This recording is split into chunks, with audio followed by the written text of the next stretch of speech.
Today in the congressional hearing, they were questioning James Comey about the lies that Hillary Clinton had been saying to the Congress, and there's a great fury over all of this, and it's like this is the major news item today.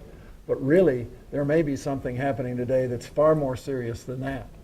In fact, in Iowa this week, churches have had to file lawsuits to be able to protect themselves against the Iowa Civil Rights Commission using the Iowa Code Chapter 216 that they have used to say that it's civil rights to not discriminate against homosexuals, transsexuals, transgenders.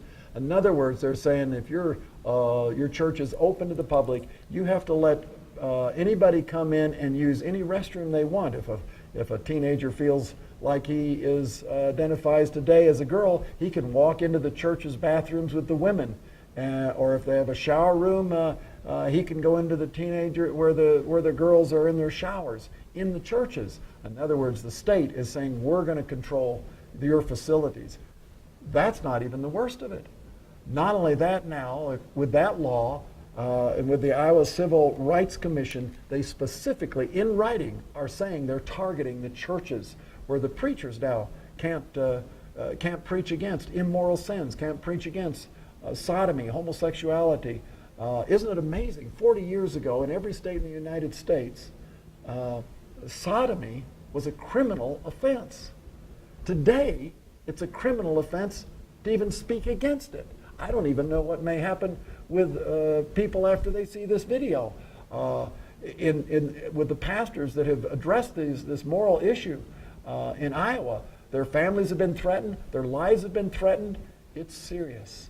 One pastor said, if they would only just leave us alone. They will not leave us alone. Today, the church is in the middle of Sodom and Gomorrah.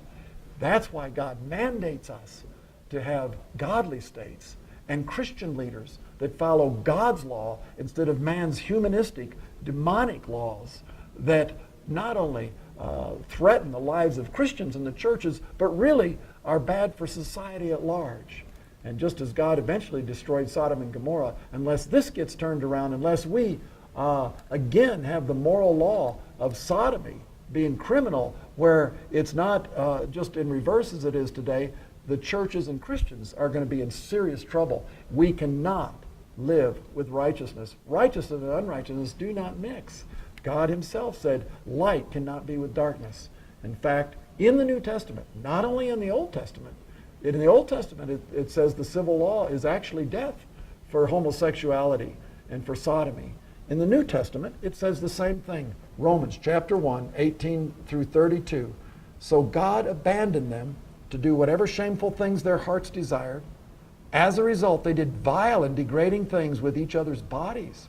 Even the women turned against the natural way to have sex and instead indulged in sex with each other. And the men, instead of having normal sexual relations with women, they burned with lust for each other.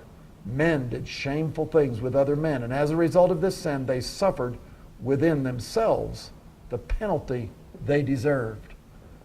Since they thought it foolish to acknowledge God, he abandoned them to their foolish thinking and let them do things that should never be done.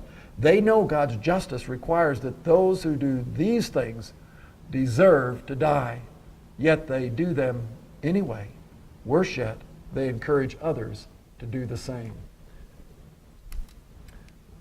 I don't know if you realize it, but in the Nazi regime, Adolf Hitler used the brown shirts and filled it with homosexuals that began to be violent and aggressive, to create disturbances, to destroy the church.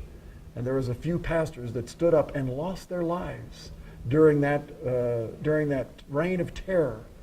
Dietrich Bonhoeffer was one such man, which his book has been fairly popular in recent years since Eric Metaxas wrote the biography of Dietrich Bonhoeffer. Did you know what Dietrich Bonhoeffer said? He said this: "We are not to simply bandage the wounds of victims beneath the wheels of injustice. We are to drive a spoke into the wheel itself."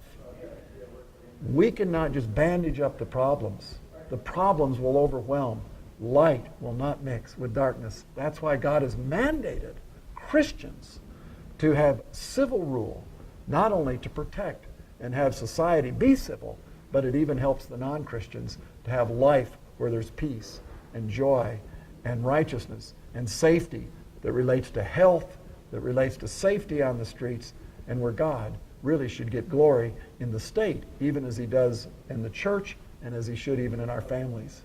Thank you. I'll see you tomorrow.